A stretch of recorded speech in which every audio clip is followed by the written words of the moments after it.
Otep à tous, bien-aimés frères et sœurs.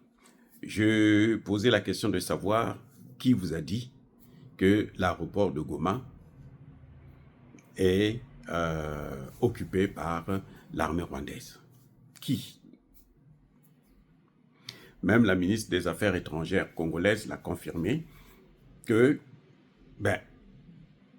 le Goma est partagé. Goma, c'est une grande ville, c'est plus grand que Kigali. Goma, ça peut être même comme la moitié du Rwanda. C'est pour ça que je me pose la question de savoir comment le Rwanda, Kagame peut être aussi audacieux. Oui, parce qu'il a les Occidentaux avec lui, mais sinon, bref. Qui vous a dit ça? La ministre des Affaires étrangères a confirmé qu'ils avaient une partie. Oui, c'est vrai. Mais ils n'ont pas le contrôle je dirais, de l'essentiel des ripots du pouvoir. C'est-à-dire l'aéroport, la radio nationale et puis le gouvernorat. Ils n'ont pas ça, ils ne contrôlent pas ça. Ils ont quelques 2-3 quartiers et puis c'est tout. Bref, la ministre sud-africaine de la Défense se trouve à Goma. Ça fait maintenant plus de 2 jours qu'elle passe la nuit à Goma. Question.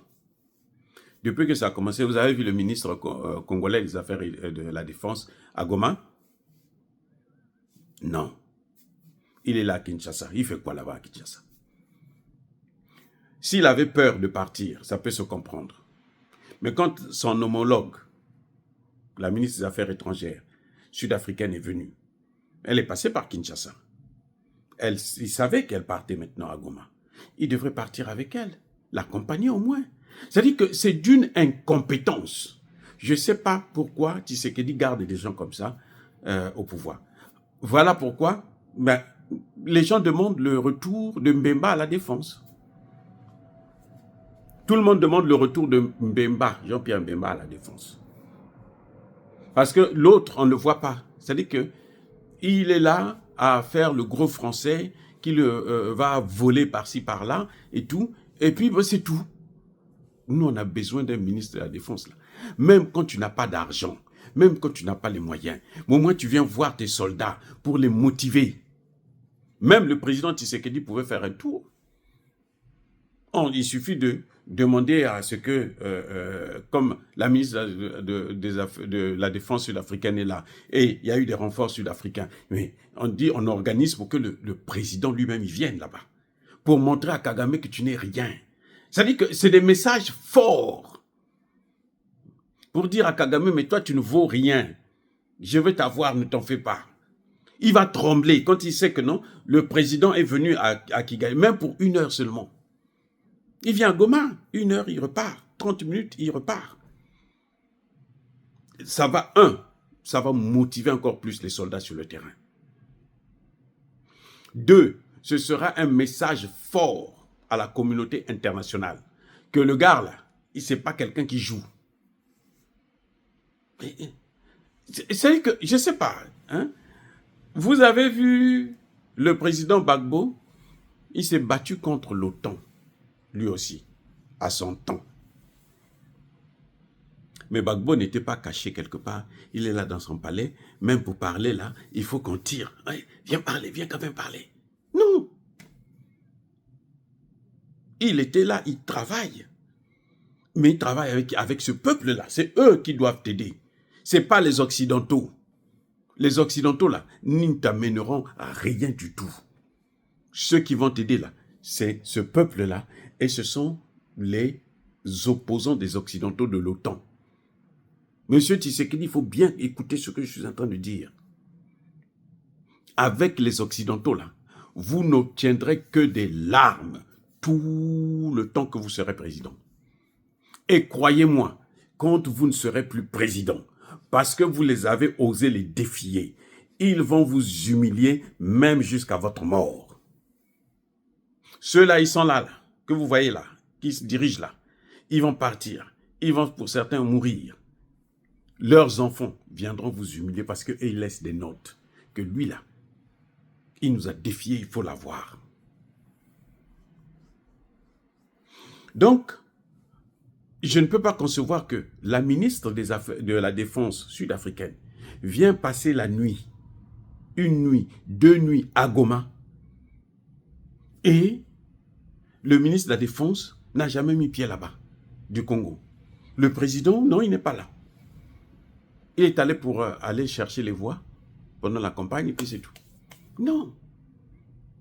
Monsieur le Président, vous aimez la diplomatie, non? Mais la diplomatie, c'est ça? Venir voir. La première diplomatie, là, elle commence d'abord avec son propre peuple. Pas avec les étrangers. Ce sont les étrangers, là, qui sont en train de faire ça. Sur qui vous comptez, là, ce sont eux qui sont à l'origine de tout ce qu'il y a aujourd'hui au Congo. Donc, ils ne peuvent pas vous apporter grand-chose encore. Ils vous ont déjà donné tout ce qu'ils peuvent. C'est-à-dire la déstabilisation, la destruction, le pillage et les assassinats. Voilà. Neutraliser le maximum de Congolais possible. Déplacer les Congolais. Remplacer les Congolais par les Rwandais. Voilà ce qui est en train de se passer. Mais ça ne peut pas continuer comme ça. En tout cas, la ministre de la Défense de l'Afrique du Sud est à Goma. Ça fait 2 jours. Madame a pris le soin d'attendre les renforts de son pays. Plus de 1000 soldats ont atterri, d'attendre le matériel. Tout est arrivé. Et maintenant, elle va coordonner les opérations. Madame est venue avec son chef d'état-major général de l'armée sud-africaine, avec le chef, le grand patron des services de renseignement sud-africains. Ils sont à Goma depuis 2 jours. Voilà ce qu'on appelle l'offensive.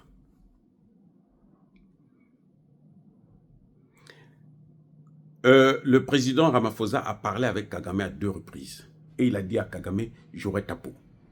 Il a promis à Kagame, j'aurai ta peau. Parce que tu as trop abusé maintenant. Il y a eu, le lendemain, il y a eu le sommet à Harare. D'abord, je pense en Afrique du Sud, je crois que ça a été par téléconférence, avec l'Égypte et le Maroc. Le lendemain, il y a eu le pays de la SADC uniquement, à Harare. Le surlendemain, la ministre de la Défense est venue à Goma. Le surlendemain, 1 jour plus tard, les armes commencent à tomber, les hommes viennent, les renforts arrivent. Que fait Tshisekedi? Que fait son ministre de la Défense? Pourquoi ne pas faire un tour? Juste un tour, même 5 minutes. Vous savez que Goma n'est pas occupé. C'est une partie. L'aéroport est sous contrôle. Mais trouvez un moyen pour aller à Goma, faire un tour, un aller-retour et revenir. Personne ne peut vous attaquer quand la ministre sud-africaine est là. Il y a les forces sud-africaines qui sont là. Ce sont eux qui gardent l'aéroport. Ce n'est pas la MONUSCO d'ailleurs. Parce que la MONUSCO, elle travaille avec Kagame. Voilà, bien-aimés frères et sœurs. J'espère que ça servira de leçon à nos dirigeants du Congo démocratique pour qu'ils puissent comprendre que la force commence d'abord par les symboles. Vous devez faire des gestes, des symboles qui font peur aux gens, qui font qu'on puisse vous respecter. Et après maintenant, il y a la communication. Quand le président Tshisekedi vient par exemple à Goma, pour quelques heures seulement, 1 heure, même 30 minutes, et puis il repart. Soit par hélicoptère pour que, bon, il passe à peu près inaperçu. Et il repart. Mais c'est un message fort à la communauté internationale. Vous allez me dire que Poutine n'est pas parti à Pokrovsk ou bien à Kursk. Oui, mais Poutine c'est autrement, puisque lui il gagne la guerre. Il n'a pas besoin de tout ça. Il gagne la guerre, il est en train de gagner la guerre. Alors qu'au Congo, vous êtes en difficulté. Donc montrez à l'ennemi que vous avez le contrôle, que malgré ce qu'il est en train de faire, c'est vous qui avez le contrôle, c'est vous qui aurez le dernier mot. C'est un signe. C'est comme, voilà la ministre de la Défense, quand elle vient comme ça, là, c'est un signe pour montrer à Kagame que non, nous y sommes. Le compte à rebours va commencer. Et vous pouvez déjà faire votre dernière prière. Soyez bénis, abondamment bénis par le Dieu des Kémites et par nos ancêtres angélisés, mais que tous ceux qui persécutent le continent africain, le pillent et le déstabilisent, qu'ils soient noirs, blancs, chinois, arabes, juifs, indiens ou qui qu'ils soient punis, maudits, foudroyés, neutralisés, écrasés, effacés par le Dieu des Kémites et par nos ancêtres angélisés. Vive l'Afrique éternelle, j'ai dit et j'assume.